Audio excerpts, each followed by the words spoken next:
Failure, Heliotropic, guitar and bass tabs and lesson. I'll play all the different parts right at the beginning. After that, I'll go back through, give the full explanation for it. Before we jump in, please hit that subscription button. It's the best way of letting me know that you like this video and want me to do more failure stuff. And now, let's go for it.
Alright, for the bass, I'm kind of switching this up a little bit. They're in a drop E flat standard tuning, but for this, instead of having to change every string just to get there or what have you, I'm just going to drop it down to a drop D, and we'll have to play it a little bit different there, just kind of add that first fret and everything else a fret higher than what they typically do, but I think it works pretty well, and especially considering we need a power chord, and now we can just do the single fret power chord, makes it a little easier.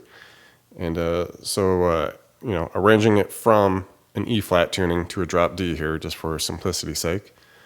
And it'll start here, like I said, just doing really low power chords.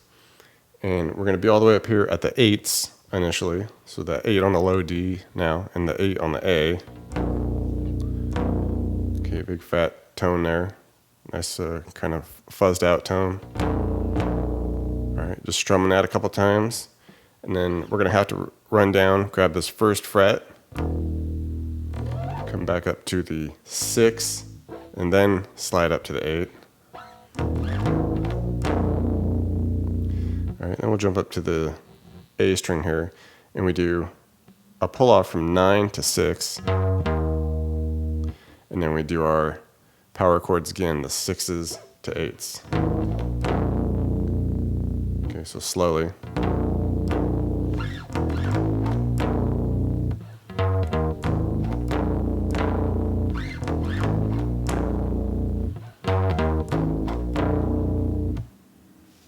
And for the bridge section, the bass here, we're kind of just picking through that power chord, the low D here and the A, and we're just going, 6 to 6, do that 3 times. then right after that third time, we come on up and we do 9 on the low D, 11 to 4.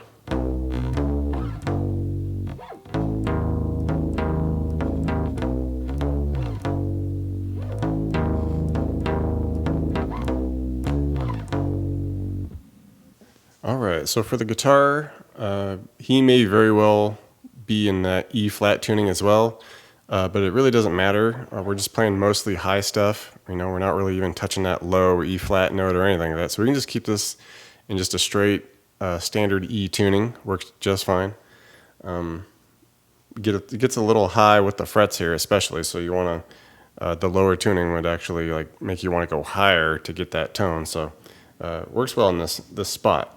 And we can start with the initial like little synth line that's happening, and it's just kind of doing part of the eventual guitar thing. Just hitting 3 notes. Start here at say like that G 8th fret, all right, and then we just go 7 to 5, and then hold the 5 or a couple. And as far as like effects, all that, you get some like delay on there. Nothing too wild, maybe like a 400 millisecond, just kind of crank the level on it. Nice kind of, echoey vibe going on here. Put a little bit of gain on there, nothing too wild here, maybe a little bit of chorus. And like I said, just those 3 notes, 8, 7, 5 on the G. All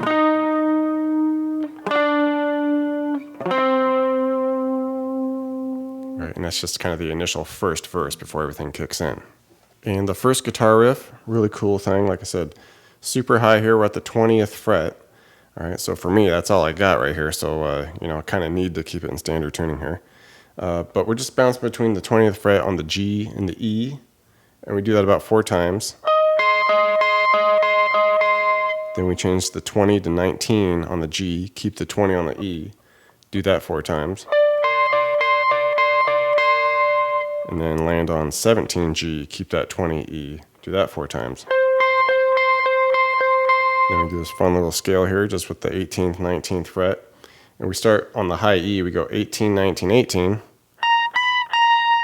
B string, we go 19, 18, 19, 18. And then we'll come up, hit the 19 on the G, and then back to the 18 on the B. Okay, kind of a tight squeeze there. But a fun little scale, just those 2 frets among the 3 strings.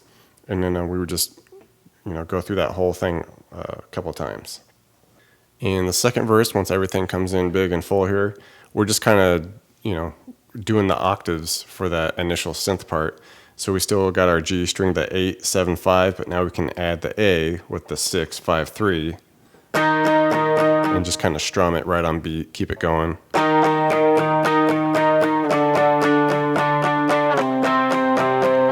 Go through that 4 times, and at the end of the 4th time, we cap it off with coming way up high here on the same kind of octave shape, the A and G string. We go 9 and 11 for about 4 strums, and then just drop it down a fret to 8 and 10 for a few. All right, once the bridge comes along, I feel like he's probably maybe doing like an octave pedal or something, harmony pedal going on with this. But the overall thing going on here, and like I said, he might be adding like a higher harmonic with this, what have you, but just for our purposes here, we'll just keep it pretty basic. We're just bouncing between this power chord here, the E flat power chord, and we're just going 6A, 8D, and just do that about 4 times. All right, and at the end there, we'll add this one where we hit that 6A, come up, hit an 8 on the G, then the 8D. Okay, just a real subtle thing going on here, nothing too wild.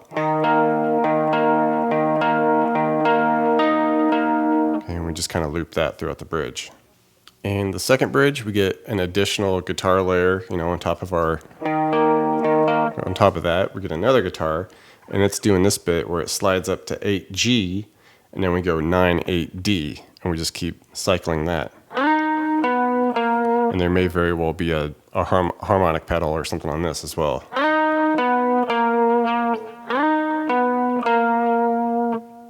And once the outro gets going, we get kind of a series of cool octave riffs going on here. Start here on this octave shape with the G and the E. So we're just coming up, 3 frets from our G on the E, and do the 6 and 9 here. We're just strumming that for a good couple measures. Okay, bring it up to the 9 and 12 for a few. Slide it down to the 8 and 11 for a handful there. And then finish on a few 4 and 7s.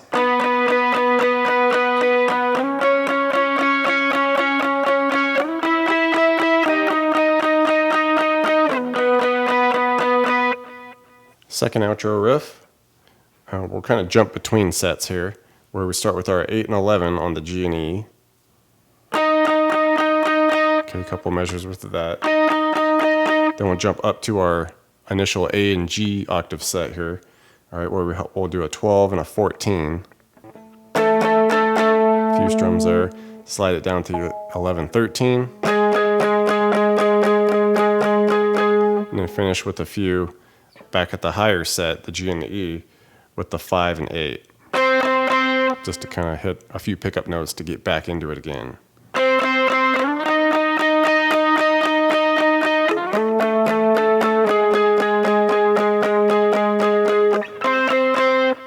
And the final outro riff, it's just kind of a variation of the very initial verse riff. We're just kind of adding a few little things here and there.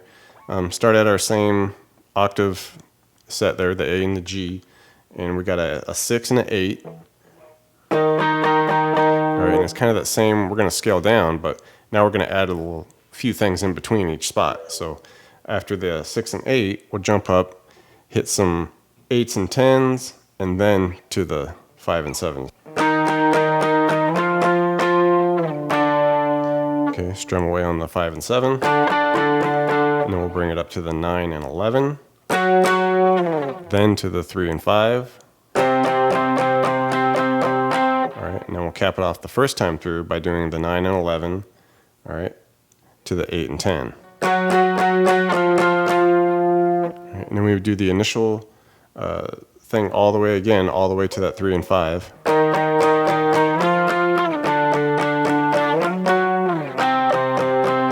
And then we finish it the second time through by coming higher. We go the 11 and 13 to the 10 and 12. All right, and then it just kind of, once the ending gets going, we just kind of hang on this 6 and 8, and it's just ringing and going, and with the effects on there, and just kind of sustaining out all the way to the end.